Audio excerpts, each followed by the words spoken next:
Thank you. Thank you, everybody, for coming tonight. We've got something a little bit different for you guys that we hope that you will enjoy. So, Timon of Athens really is fascinating, but as she said, Mr. Drennan is more fascinating. He's very, like, quirky is a good word. Like, and when I watched an interview with him, I was looking for a word to describe him because I was like, what is this? I didn't know what to make of him.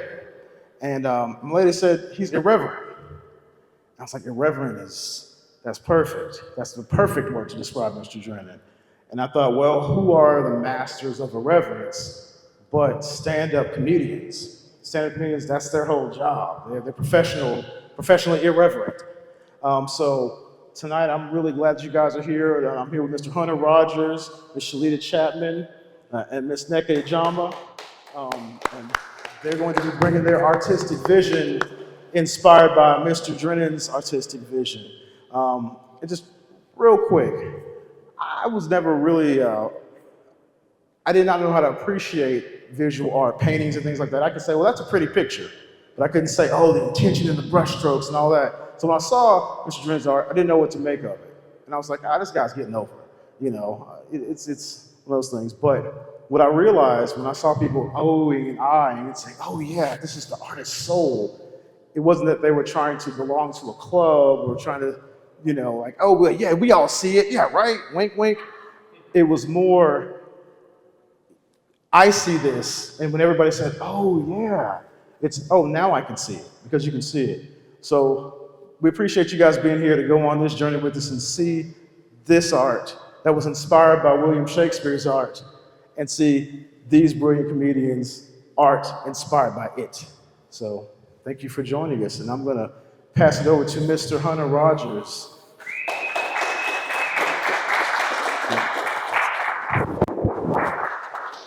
Thank you, guys. Can everyone hear me all right? Welcome to the Hunter Museum series. I believe it's called Vision and Verse. Vision and Verse, or as I call it, Hunter at the Hunter. On this, dare I say it, historic day. Does anyone, like I think they mentioned before, the reason it's historic is because I believe this is the first time that comedy, and it's specifically stand-up comedy, is being recognized as an art form at the Hunter Museum. Yes, please applaud. Now, we're definitely saving the best for last. I'm fairly new to stand-up comedy, so I'm approaching this more from my comfort zone, which is to look like a studious history professor. I've got the music stand, I've got the jacket, and I've even matched Mr. Drennan's George McGovern button with an I Like Ike pin. So you never know what you may get. But I just want to say stand-up is only the B plot tonight. For of course, we're actually here to celebrate the work of a singular visionary, Mr. William Shakespeare. And by extension, Craig Drennen. Craig, whose oeuvre, did I use that word right? Oeuvre? Yeah. Okay. Is based on, and I can't believe I'm saying these words, on what many consider the worst and least performed play in Shakespeare's canon, Timon of Athens. We had a big discussion a second ago if it was Timon or Timon. Timon is the Lion King character. Timon is the Shakespeare character. I may interchange those. Please, we'll fix it in post. But let's see. Timon of Athens. To put it in a modern perspective, if William Shakespeare is the Michael Jordan of literature, Timon of Athens represents his baseball years. A very low period. In fact, how many of you have actually read Timon of Athens? Get a shot of no hands in the air. You've sort of read it? You've sort of read it. You're a liar. You're a liar. You had to read it. Oh, Arche made you read. Okay, that makes. She's cohabitating with Arche, so that makes sense. But you're a liar. No one has read. I'm part of Scenic City Shakespeare, and I've not read Timon of Athens, nor do I plan on it. Nobody has read Timon of Athens, and that's an interesting place to start for Mr. Drennen, because he took something so obscure and he squeezed something out of it. Now, this has got to be one of the most hipster events I've ever been to. And I lived in Williamsburg. A night where we celebrate an artist inspired by another artist who stole from many artists. Because make no mistake, Shakespeare, stealing's a strong word, but Shakespeare took inspiration from many older stories, Timon of Athens being one, which was actually an original Greek story that Shakespeare borrowed from, sort of. Shakespeare didn't even write the whole play. Thomas Middleton, anyone heard of Thomas Middleton? Okay, smart girls in the back. Thomas Middleton actually wrote between 40 and 60% of the play. He was a member of Shakespeare's company, and a lot of people say that Shakespeare lost interest because it probably wasn't going well. Thomas Middleton stepped in and finished the play. And apparently, if you're a Shakespearean scholar, it's pretty easy to tell what's Shakespeare and what's Middleton. I mean, you can't spell Middleton without mid. So, this is either an event to celebrate Shakespeare's worst play or Thomas Middleton's best play, huh? Yeah? No? Okay. So really this night is about Thomas Middleton and the one artist he inspired, which is Craig Drennen. Of course, we're actually here to celebrate Craig Drennen. I gotta get... A very gifted man of our own time, the man who makes mediocrity his muse. And he has sucked art from a very rough and dry teat. And if you think I'm being a little blue for the Hunter Museum, remember Craig Drennen is the artist whose most famous work is a close-up of an anus. I'm sorry, but that's true. You Google Craig Drennen, that's one of the first things that comes up. So any proctologists in the house, he's got you covered. So ladies and gentlemen, loosen up like Drennen's sphincter, and remember that inspiration is everywhere. And it's up to the artist to make trash treasure. And Monsieur Drennen, you have truly found treasure in the most unlikely of spots. Now, that's the end of my spiel. I did write a poem, because this is vision in verse. And this is what Craig Drennen's work on Timon of Athens has made me inspired in me. And it's called A Short Questionnaire. Do you feel repetitious? Is life a circle? Is that circle vicious? Are you happy? Are you content being unhappy? Is life a run-on sentence? Is it short and snappy? Are you exciting? Do you excite? Do you find life gratifying? Do you fight? Do you enjoy fighting? Are you contrary? Are you above average? Are you ordinary? Do you ever feel repetitious? Is life a circle? Is that circle vicious? And if so, why? Are you dying to live or living to die? Thank you. Right, I'm going to do a short poem about this piece here. Thank you, Hunter. Yeah, as y'all can see, I got Shakespearean actors and comedians for a reason. So, yeah, thank you. So, Timon of Athens, or Timon of Athens, Little Timmy, is it's a story, quick summary about a guy who gives too much. He thinks he's got a lot of friends, but unfortunately, capitalism. He's got a lot of sycophants, people taking his money, goes broke, nobody wants to help him out, gets bitter, and then funds the overthrow of the city. So That's the short version. So this first piece of Mr. Drennen's is inspired by the merchant, who's kind of a symbol for capitalism. So the poem is, I'm grateful for the sickness. Cash cures all ills. Else, what is that medicine for? You say you'd rather be dead than be poor, but my remedy's better than yours. And I wrote that for the merchant that's his home, is capitalism, is that trade. So, he was one of the people taking poor Timon Timon's money. Awesome, y'all can hear me? Yes, oh my goodness, you guys. So I was really excited about performing in a museum, but I was a little nervous because I was thinking, well, I can't say, give it up for yourselves, because I didn't know if you were allowed to clap, or if this was gonna be a kind of situation. I'm like, how do I judge if I'm bombing or if I'm doing well? But I will say that when I came in here and I saw the piece, first of all, I got super lost, you guys, trying to find the piece. And that's just because I'm directionally challenged.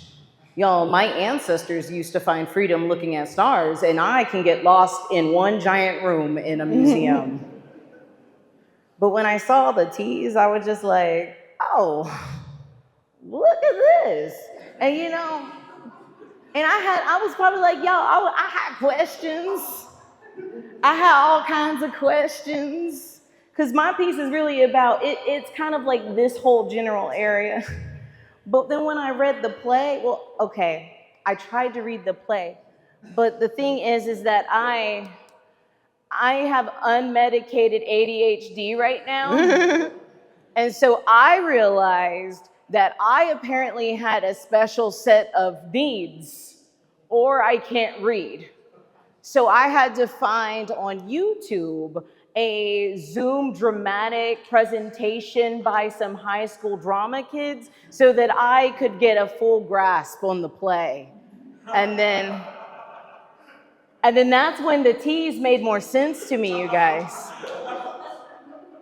I was like, because there's a lot of characters in this story. Some who have names and some who just are occupations. But they all have something in common, you guys. They're all trifling. T is for trifling. And the T's are so big because they're inflated with the audacity. And that was all of them. Every single one. Because it's like, but you're not really supposed to say trifling in a museum. I'm trying to be really professional, you guys. So I guess what we could say is that, like, T is for taxes. And that's why they're so big, because of the interest rates. No, it was so crazy because it's like T should have also been for therapy. Because I felt like a lot of the situation would have been fixed if Timon just had a therapist, but he just had Flavius, who wore all the hats. Flavius was like a servant, steward, personal assistant, spiritual and financial advisor, probably like a tax lawyer, also an emotional support human, and friend for hire. People were like, yeah, Flavius wore all these hats. And I'm like, yeah, it's kind of like, have you ever had that one job where you didn't really know what your position was? The person just gave you their dream. And you're like, you know what? That sounds cool. I guess I'll sign up for this. And they give you the assistant title, but assistant does everything. Y'all, could you imagine Flavius having a resume? And they're like, what exactly was your position? And it's like, everything. Mm-hmm. I did literally everything. I ran the errands. I went and I begged for money. I kept tabs on all the IOUs. And I even told my boss, you know what? You should have IOUs. Don't just tell people, oh, don't worry about it. I do this because I have it. And then get mad later when you don't, It's like you try to tell you're getting a new job, and they're like, well, can we reach out to your former employer for like a reference? And you're like, no. He's like out in a cave somewhere screaming at the world. Don't talk to him. Just trust that I did a good job. It's like when you're on the ship, it's the person who was on the Titanic and they weren't the captain, but they were the person who did bring the captain his martinis. And he's like, you know what, sir, you really shouldn't be drinking. And he's like, well, the ship's already going down. And you're like, well, I guess I'm gonna stick around until that last boat. There's an extra boat. Do you wanna get on the boat with me and we can both leave and be, oh, you don't wanna get on the boat. Okay, well, I'm gonna get on the boat. And then we're gonna talk about this later in the afterlife. Nah, I mean, T is for also thoughts and prayers. I will say, don't go to dinner with a petty person, you guys. If a petty person is hosting a dinner, don't go. That's how you get poisoned. They're lucky that, and you know, if Timon had, he was like a super villain who just wasn't good at it. It was like if somebody with the anger of brain from Pinky and the Brain had the common sense of Pinky. Because it's like you're so petty and you're angry and you want to bring all of your friends and family out to dinner when you know that you're broke. So then you just have a fancy display of just like water and stones. Why did you put the energy in getting them stones? You could have just told them, I don't like you, don't disappear from my life. Why are you bringing them into your house to make a big spectacle of it? That was Timon's problem, was that he was too obsessed with himself. I felt like, you know, when it comes to like urban, his whole situation, you know, when you see people who are broke go to rich, then that is a motivation story. You can have a documentary about that. I could listen to a black man yell at me on a podcast about, you know what, you can make all things happen if you climb that mountain. Timon's situation was, you can make all things happen if you're on that mountain and you accidentally trip and you fall down. And then you almost save yourself, but you decide to just keep rolling because you're too angry to grab on. That's how I felt. You know, it's just like, it's almost like an urban legend or an omen. It's like, don't hang pictures of yourself in your house and invite everybody over because you will go broke. Don't tell everybody, you know what, I wish I could be broke like you guys because the big man upstairs is listening. You'd be like, you know what, that could be interesting, let's go. And then you get mad about it. You know, I just feel like T is also for trust the process. You know, because it's like, and that's why I kind of like with this piece right here, because, you know, the stars, because like I feel like Flavius was so like optimistic. You know, you ever make some noise if you have that bitter friend and you have to be that optimistic person to be like, hey, it's gonna work out, but every time you talk to them, they're mad about something. Right. And then you just gotta have joy for the both of you. I feel like with this whole situation, it's kind of like when you're wishing on a star and then all of a sudden, you know, God, the universe is like, hey, it's all good. Trust, I'm sending your blessings to you. You have all the things. You don't have shelter. Here's a lovely cave. He was out here digging for food and found gold, you guys. And you know what he did with this gold? Didn't invest and get his riches back. Didn't pay his taxes. This man paid some people coming by to go yell at all the people he didn't like. He accumulated more debt than he had before. He was at rock bottom and decided to burrow underground like some kind of mole. It's like, are we gonna have years of fortune? He was like the groundhog who comes out and curses at everybody, and that's why you have more winter. No, I just feel like it's all crazy because it's like, with this whole situation, it almost reminds me of when you're like, I'm painting on hopes and dreams, and I'm trying, and suddenly I start running out of paint, so I start dumping out the bucket, hoping that there's a little bit more hopes and dreams, and then we just kind of splatter a little bit, and then we die. Because that's what happened to him.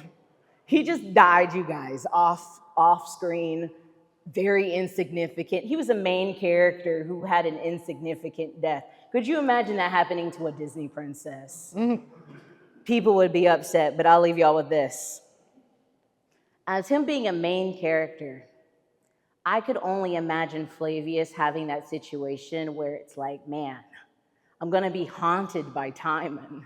He's gonna show up at my house because he ain't got nowhere else to go. Kind of having a squatter ghost in your home. And then the only thing, and you know that he can't leave because he don't have enough money to pay the ferryman. Have to give him an IOU. And the only way you can exorcise a broken, bitter ghost is that you just gotta slowly sing to yourself like, trifling, good for nothing, type of brother. Thank y'all, that's my time. Thank you guys for coming with us on this journey tonight. And we're gonna take the next few minutes. If anybody's got any questions or insights or comments about what you just saw, what you just experienced, talk to us. And let's have a conversation about it. Isn't it crazy that like Shakespeare's worst play is still worthy of study? Like, wouldn't we all want to be so great in our lives that even the crap we're embarrassed about is like, it's not too bad. It's pretty cool. Yeah. I mean, anybody? Well, comics. I want to ask you guys, like, what drew you to the pieces that were your jumping off pieces? So I will say, like, as a visual artist, I genuinely liked, like everything. But I want to say, like, with the stars in general coming in this area, because I was actually pulled in with all the other pieces too, and I felt like it was just kind of like that bridge between, like, oh, this to this. But overall, with the character itself, I just related to, and I was just like, okay. Thank you. I was attracted to this piece more than any, and I was, for some reason, attracted to the George McGovern button. Does anyone here remember George McGovern? I don't. He ran for president in 1972 and was defeated by Richard Nixon. I've tried to figure out why he relates to Timon of Athens, and I think it's because he was an optimist, an idealist, who was basically torn apart by his own party. The Democratic Party, like, destroyed him in many ways. That's the only thing I can think of, or he just liked the button, which is a very eye-catching read, but I did a deep Wikipedia dive on George McGovern. I think we need a bio before we actually have a filmed version of Timon of Athens. But yeah, that's what drew me. So for me, it was a little tough at first, and that was just because I was trying to figure out, like, exactly where I was going to, like, I guess how I was going to structure my jokes. Because, sometimes you're like, well, is this going to be like a pop? Am I roasting it? Am I doing like a commentary? Am I just doing standalones that all kind of fit in? But then once I started to really grasp the story, and I was like, well, I'm just going to go out and be me, then it became a little easier. And Shakespeare, I mean, even his most dour plays have comedic moments. And Craig Drennen, has everyone seen his portrait or his picture over there? Like, he's with a cobra. I feel like that kind of lends, that's the tone, I feel like. Very goofy man. Yeah, goofy man, but lovely, like, and very inspired man. So I feel like he kind of sets you up. He's not stuffy. I feel like you go to a lot of museums, you almost are reverential, and I don't belong here. And I feel like hopefully stand-up and Craig Drennen's art is a combination of everyone's welcome. T-shirts are welcome, jackets are welcome, no shoes, no shirt, you're welcome. So hopefully, like, everyone feels welcome by this art and stand-up. So that's how I feel we got into it. It was very odd, and this place obviously is not made for stand-up, as you could tell with the sound. But a stand-up will perform stand-up, as long as someone's listening to it. And oftentimes when they're not. So I feel like that's kind of an actor too. And a painter wants you to see their work, and whatever draws people in. Like I think it's really important that this place not just be a place for, you know, someone who can, you know, wears Brooks Brothers suits, but someone who, I don't know, does real work and and has, you know, I don't know, less, I don't know, highfalutin tastes. I think it's important that everyone be accepted and welcome at a museum. So. All walks of life. You're probably going to retire better than any of us up I here. know, right? Come on. We aspire to you. Anything else? Yeah. All right. Thank y'all so much for coming. Yeah. Absolutely, absolutely, and